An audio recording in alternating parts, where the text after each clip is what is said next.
Welcome back to Worldview.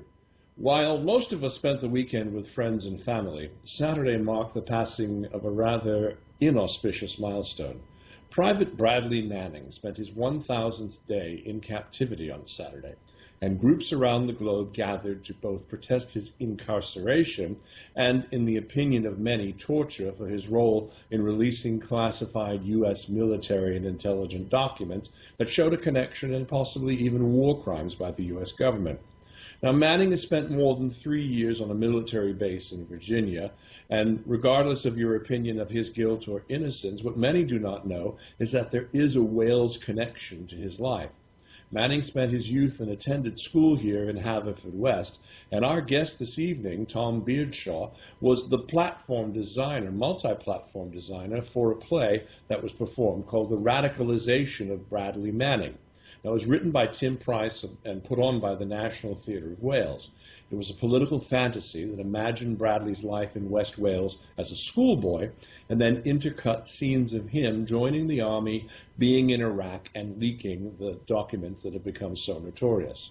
Now, the adaptation that I saw was for the internet and consisted of live-streamed video from CCTV cameras embedded in the set.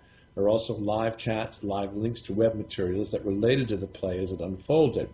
And indeed, Bradley Manning's mother attended one of the play's performance in the school he actually had attended. Now, Tom Beardshaw is founder and partner of Native HQ, and he works with organizations to help them use social media intelligently and effectively. These include the National Assembly of Wales, the National Theatre of Wales, the Institute of Welsh Affairs, and others. And he used to be a director of the Fatherhood Institute and headed up the lobby to get paternity leave introduced into the UK in 2003. Tom Beardshaw, welcome to Worldview. Hi, Dennis.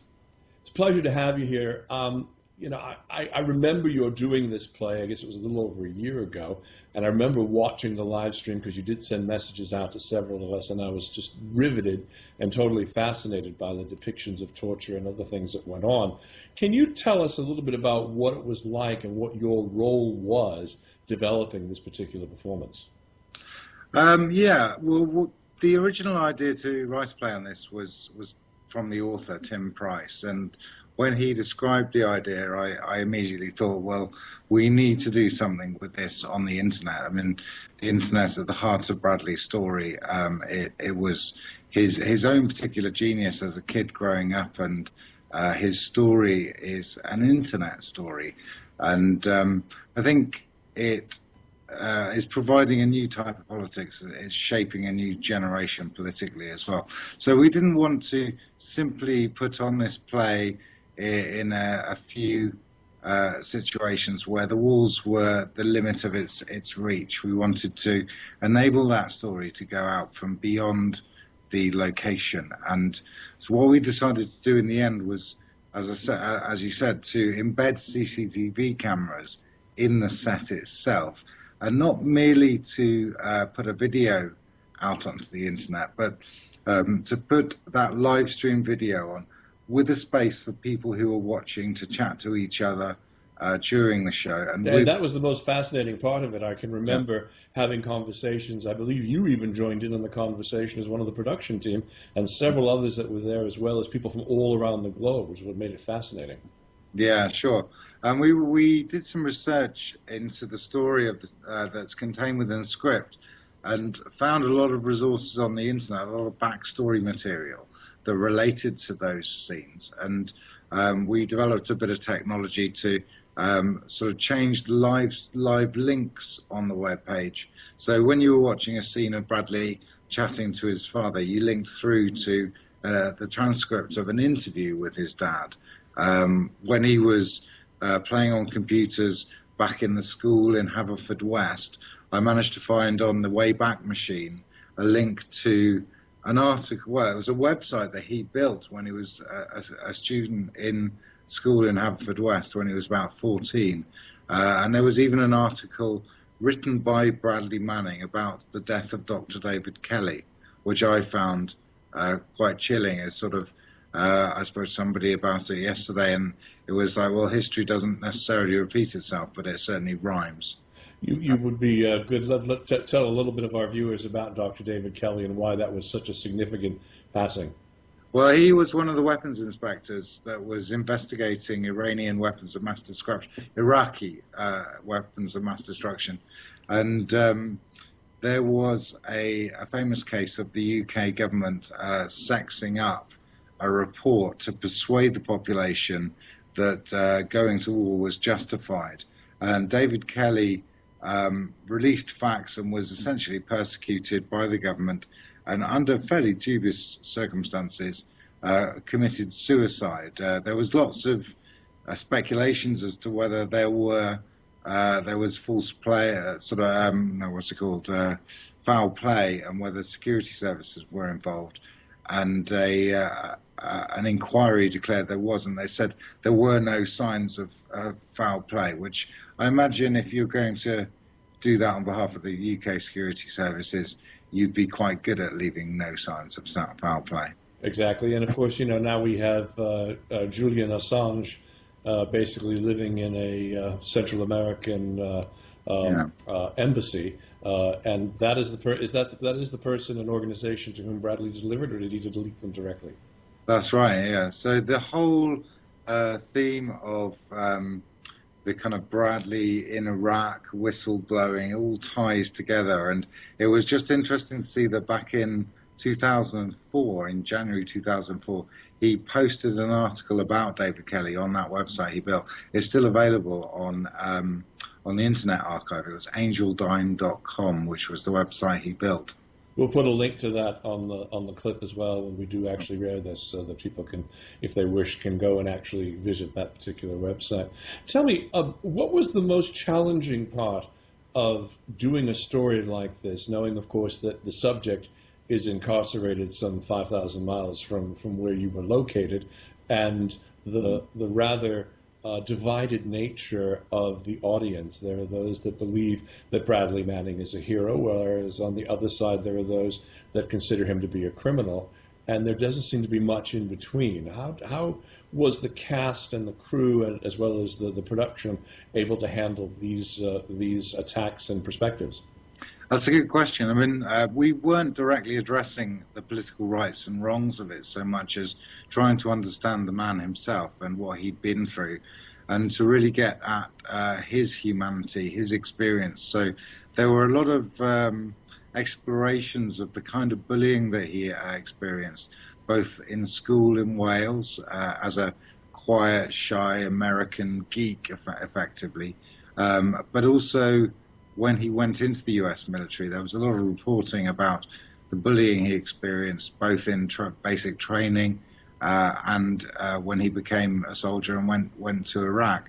There was a kind of exploration of the contradictions between the values that America promotes, the freedom, truth, justice type rhetoric, and the war crimes that he discovered. And I often wonder, if you're going to promote those kind of values and then make evidence of war crimes available to 1 million people, surely it's no surprise that somebody's going to say something about that. And Bradley did, and now he's suffering for it. And whereas the crimes that I can see are the ones conducted by the people who are persecuting him. So there is, I think, less of a divide perhaps in the UK than in America. I think there's a furious debate in America.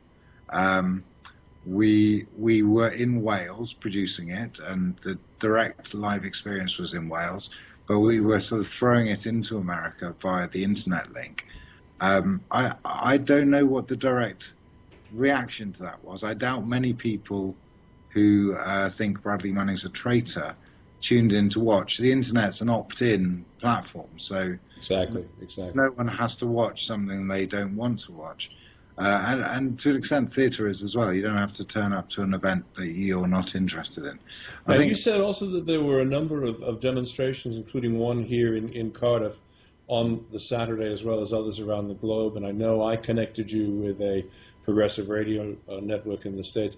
Tell us a little bit about what's been going on to try and free Bradley from the charges, as well as to more or less lionize what he has done and get him out of the treatment that he's been in with no signs of leaving? Well, there's been a movement in America that's been fairly consistently following his pre-trial process. So he has not yet come to trial. We should get this clear. He's been in jail for 1,000 days. There's a significant portion of that where he was held by Marines at Quantico, where the UN investigator into torture was refused a one-to-one meeting with Bradley Manning, but nevertheless has ruled that there were significant violations of his rights. There are a lot of people concerned about him. There are a lot of people in America who are quite ferociously attacking him. I remember seeing lots of clips of American politicians saying he should be put to death. Similar sort of reaction to Julian Assange. Around the world, there were demonstrations this weekend. It's 1,000 days on Saturday. It's nearly 3 years, which surely 3 years without a trial. I'm not aware of. I don't understand American law, but surely that's some kind of violation of rights. And, the only other place is Guantanamo Bay, and that's another story altogether. Yeah. So the effort is to keep his case in the public eye. There has been a pre-trial process in which they exposed his treatment at the Marine Base, and after long deliberation, the judge decided that he should have 119 days reduced on any sentence he should get at the end of the trial. There is a very serious charge against him called aiding the enemy, for which theoretically there's a death sentence. The prosecution has said they're not looking for a death sentence, merely life imprisonment without any hope of parole. The implications for press freedom are really significant. It basically means if anybody leaks confidential military documents to any press outfit, could be the New York Times, doesn't have to be WikiLeaks, then they are guilty of a similar crime. Yeah. So if you see a crime in confidential military documents, you tell a news outlet, then you could be put to death by the American system if that sticks in Bradley's case, if it creates a precedent. Well, it does certainly sound as though they want to make an example out of Bradley Manning, and we're not too far. We've been talking with Tom Beardshaw. Tom, thank you for joining us. Tell us how people can get in touch with you to learn more about the show that you produced and the work that you do. Well, just type hashtag, or just type NTW18 into Google. NTW18, okay. NTW18, yeah. I mean, you can use the Free Brad hashtag on Twitter to find any information and connect with the people who are trying to keep their eye on what's happening to them.